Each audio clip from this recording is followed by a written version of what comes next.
looking at the hair. Oh, what? Oh. Rabbit's back I there. thought you saw a snake. No. Got all those berries. Yeah. One thing you gotta know with prepping is wild, edible fruits. Or what's vegetables. attracted to them, or if I'm being a little loud, is a deer right in there. I can hear him moving. I can't tell if it's male or female, but I can. Next thing you know, he's gonna tell you he can smell it. Yeah, you can sometimes. Yeah. Want me to jump in there and grab it for you? No, because you don't eat it. I'll eat it, but you won't. It'll be a waste. Wrestle the deer for you. But you wanted to talk. About family. Yeah. So, what do you do when you have family? Because everybody wants to pull their family in. Mm-hmm. Everybody wants, you're a prepper, whether you're part of a group or whatever, you have your little circle, and you want to pull your family in. You would like for your family to be part of your prep. You would like your friends to be part of your prep. Mm-hmm. But what if that person is not an asset? What if that family member, whoever they are, it could be one of your parents, it could be one of your kids, you have to look at them and critically think to yourself, damn, I love them, but if I bring them in during a crisis, they're either going to undermine me by trying to take over or not listening to anything I say, or they're going to sabotage me because of their nature, the way that they act, the way that they do things, the way that they don't listen, whatever. Are they going to be an asset? Because the problem is, even if it is somebody that you really care about, and I know this is a subject a lot of preppers don't like to talk about. Yeah. If it's someone who is important to you, you could sit there and say, damn, I really love Dad, but, if I bring him in, he's gonna be stupid, and I've got a wife, I got kids, whatever. I don't need him to do something that's gonna get us all killed. Yeah. And it's not that you don't love the person. You love them, and they're great people. It's not even that they're This bad is a critical person. thought discussion. Yeah, basically. they're a good person. Yeah. And all in all, when everything is great and wonderful, they're a good person, but you know that they're irresponsible. Yeah. People take advantage of them, or they one of those people who could care less anymore. And you know what that means. They just do whatever they want to. This is my darn yard, and I'm going to put this flag up no matter what HOA says. That kind of guy. Yeah. And I totally get that, but there's a time and a place for it. Yeah, yeah. And what if it's not that time or place? What if this is a situation where, or as she pointed out, it could be a good person. Maybe they are real good and they feel like, oh, well, that neighbor who came around, it wasn't fair that you told him you don't have any food. Yeah. I'm going to go give him something. Yeah. Next thing you know, there's 30 people at your door. Yeah.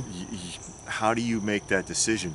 And the thing is, that's something you need to think about before you get to that point.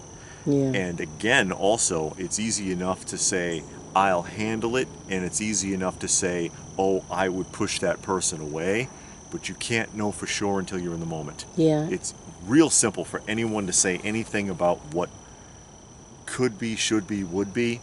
You're never really going to know until you're in that moment, and that's when you're going to be tested. That's when you're going to sit there and say, all right, I'm going to do it exactly like this, or are you going to flip-flop? Yeah. That's why in the military you get all this combat training, right?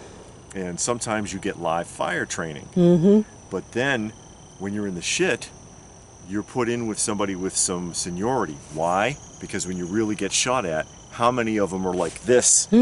Because all that training went right out the window because they've never actually experienced it. They go, oh yeah, I'm going to do this and that, and then they need somebody to kick them in the butt when things come down to show them, okay, you can't just lay here, Junior, let's go. Yeah. Because they thought they were going to do something and couldn't do it in the moment. Or another thing, and we face this. Yeah. You know a person and they have a great skill. They have an amazing asset. And you know, okay, when things go down, this person will be good to have around. They have skills and mechanics. They're a builder. They're a gardener. They're an electrician, whatever. But you got to look at it because again, we had this situation and it was a person This we really knew. did happen to Yeah, us. we knew This. a person, and that person had a family. The husband was a great asset. The wife would have been a great asset, but then And they were preppers. and they were preppers, and they were close to us. I mean, we were really close, and we talked about prepping, and we talked about prepping together. But then we had to back up and was like, you know what? Yeah, that person would be a great asset. They got a lot of skills. The wife has a lot of skills, medical skills. Yeah. A lot of At skills. that, yeah. High level medical skills. But they're not good people to live with No.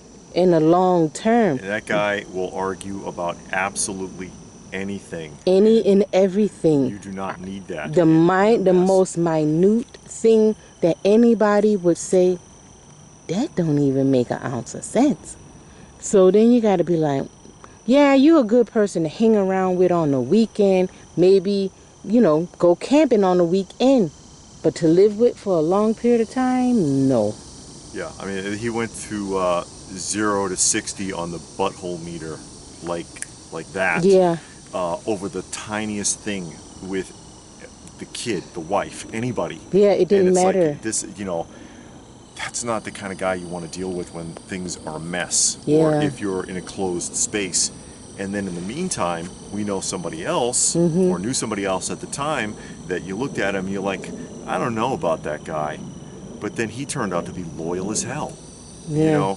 You know who I'm talking about. But he turned out to be loyal as hell. Mm-hmm. And it's like, wow, okay, you know what? You can't buy that. Yeah. You can't buy that. So what if he's not perfect? Mm-hmm. At least he'll listen. At least he'll cooperate. At least he'll work with you. Yeah. That's really valuable.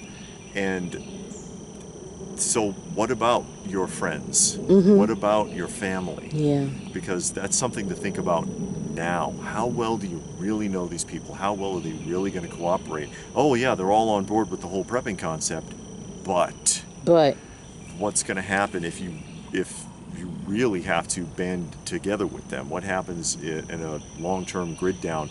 Okay, there's been no electricity for 5 months, Mm-hmm. and they show up at your doorstep, and you're like, okay, this was the plan, but Yeah.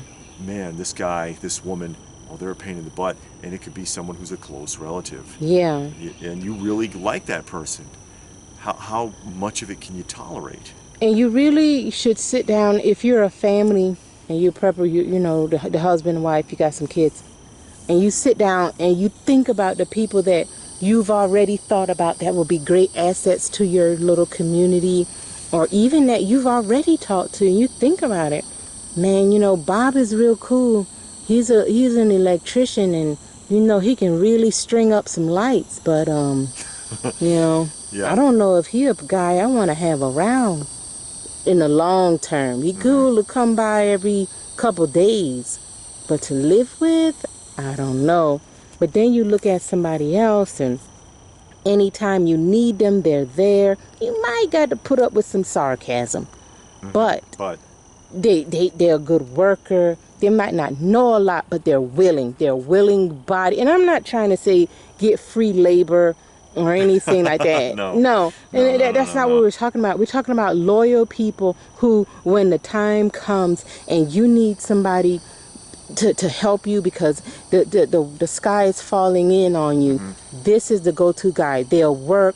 They won't say anything. I might have to show them a little bit of something, but they'll do it. You might have to keep an eye on them to make sure they don't mess it up, but they're going to do but they're going to do exactly what you say, and then they pick up quick, and once you show them maybe once or twice, they got it, and you don't have to really worry about it. So those are just some things, and we're not trying to say kick your family out. Yeah, we're not telling you what to do because only you know. Yeah. Only you know. It's just, we're just trying to get you to think about it. Yeah, because we are thinking about that kind of stuff. And We've another, been through it. Yeah. And another thing that we also think about is, let's say for an example, is the holiday. Thanksgiving and the family is at your house when the sky falls in. Now they're stuck at your house. But you didn't plan for them to be there. You know, you kind of thought so, but you didn't know that, okay, the sky was going to fall while they were at my house. Yeah. So now they're not really abreast of what we're doing, but now we got to put them in, and we got to make sure How you gonna mom manage don't that? go outside and smell the roses, and dad don't go pick up the paper, and brother stays still because Yeah. he likes to get up in the morning and go running, you know, that kind of thing. How can you convince them to stay still and not answer the door when somebody knocks on the door? Yeah, an American Blackout actually was a great Yes. example of that. The boyfriend, because dad was the prepper and should have put his foot down and told the girl, you know, spoiler alert for if any of you haven't seen American Blackout, but I do recommend it. Yeah, it's good. That no, your boyfriend ain't tagging along. Yeah, the Yeah. daughter started crying because the sky fell while the boyfriend was at their house for like dinner or something. And dad flip-flopped Yeah. on his plan to accommodate this kid. And although he stepped up at the very end, all the problems that came out of all the problems that led up to the boyfriend having to step up wouldn't have happened at all if he wasn't there. Yeah, because the boyfriend caused the problems Yeah. because he wasn't a prepper. He wanted to give away the food. He couldn't understand why dad was so Why are you so hard. selfish? Yeah, why dad was Yeah. so hard and dad was so mean until he gave away the food. And then the those whole guys- town showed up. Yeah, they came back armed, Yeah. demanding food.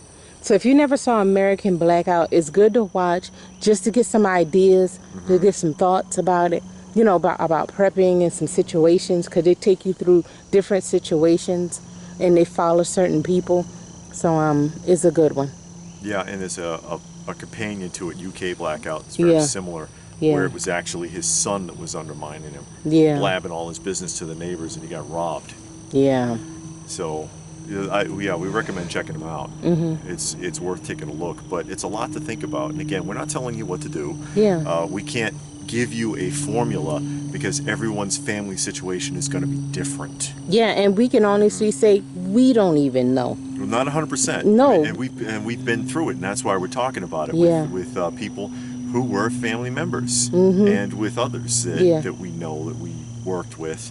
And it's like, as she pointed out, the one person that him and his wife were great assets, and it was just too much drama. Yeah. And that's going to undermine you.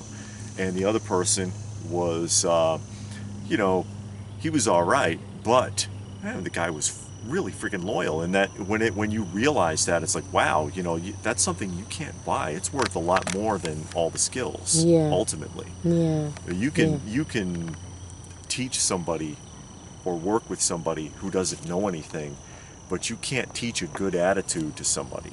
Yeah.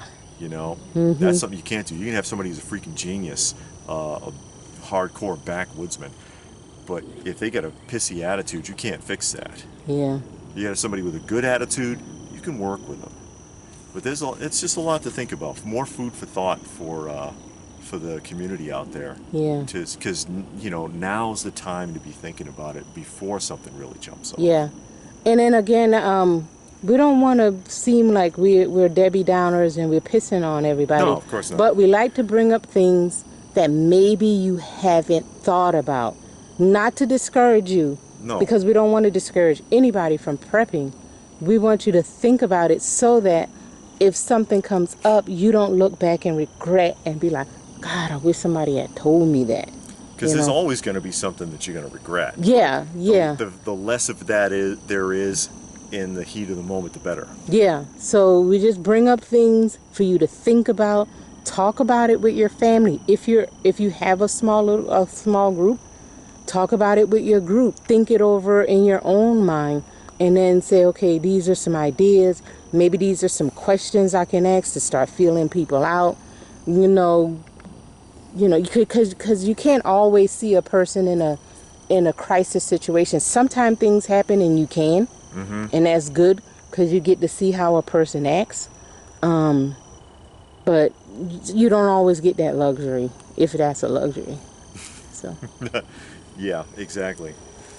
So, again, we just giving you some food for thought. Think about it. Do you have what it takes? Do you know who you can trust and who you can't?